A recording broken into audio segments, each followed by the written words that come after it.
केंद्रीय जल संसाधन मंत्री गजेंद्र सिंह शेखावत ने रविवार को प्रदेश बीजेपी कार्यालय में प्रेस कॉन्फ्रेंस कर आम बजट पर अपनी बात रखी। शेखावत ने कहा कि वर्तमान का समय भारत के लिए महत्वपूर्ण है। भारत को G20 की अध्यक्षता का मौका ऐसे समय में मिला है जब विश्व कोविड के बाद अर्थव्यवस्था से उभर रहा है और रूस यूक्रेन में युद्ध है। ऐसे समय में भारत को अध्यक्षता मिलना बेहद महत्वपूर्ण है। उन्होंने कहा कि दुनिया की सबसे बड़ी अर्थव्यवस्था के रूप में उभारना और रिकवर करना ये हमारे लिए गर्व का विषय है। पीएम मोदी की सोच के कारण हम सभी बेंचमार्क पर तेजी से रिकवर कर रहे हैं। इस बार का बजट देश को विकसित देश बनाने की आधारशिला वाला बजट है। केंद्रीय मंत्री ने कहा कि आजादी के अमृतकाल के पहला बजट होने के नाते ये बजट काफी महत्वपूर्ण है, क्योंकि इस कालखंड में ही भारत को संयुक्त राष्ट्र संघ में जो सुरक्षा समिति है उसकी सदस्यता अस्थायी रूप से मिली है। मित्रों, ऐसे महत्वपूर्ण समय में जब दुनिया की सारी अर्थव्यवस्थाएं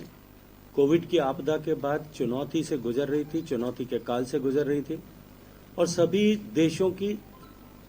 या मैं कहूं कि सभी बड़ी अर्थव्यवस्थाओं को अपनी रफ्तार को बनाए रखना अपने आप में एक चुनौती बनी है।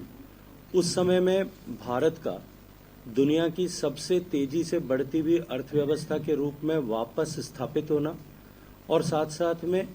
बड़ी अर्थव्यवस्थाओं में सबसे तेजी से रिकवर करने वाली अर्थव्यवस्था बनना निश्चित रूप से हम सब के लिए सौभाग्य और सम्मान का विषय है। और इसके लिए माननीय प्रधानमंत्री नरेंद्र मोदी जी का आर्थिक प्रबंधन, उनका सतत मार्गदर्शन और एक दूरदृष्टि की सोच के साथ जिस तरह से उन्होंने एक व्यापक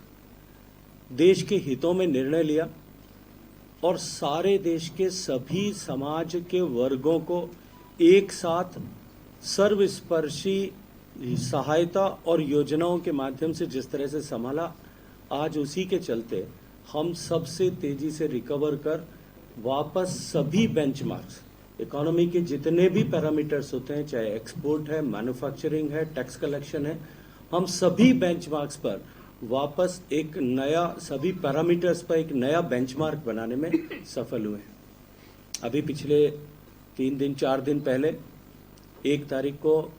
माननीय वित्त मंत्री जी ने देश के 2023 का बजट प्रस्तुत किया है। बजट किसी सरकार के लिए सामान्यतया अगले 1 साल तक का विजन डॉक्यूमेंट की तरह होता है, लेकिन यदि हम पिछले 9 साल के बजट जो भारत की सरकार ने माननीय नरेंद्र मोदी जी के नेतृत्व में प्रस्तुत किए उनको देखें तो उन सभी बजटों में एक तारतम्य, एक सिंथेसिस, एक सिंक्रोनाइज्ड अप्रोच दिखाई देती है। और चूंकि ये बजट पिछले 8 साल तक सामान्य मानवीय के जीवन में परिवर्तन लाने वाली योजनाओं के माध्यम से उन्हें एक धरातल तक ला करके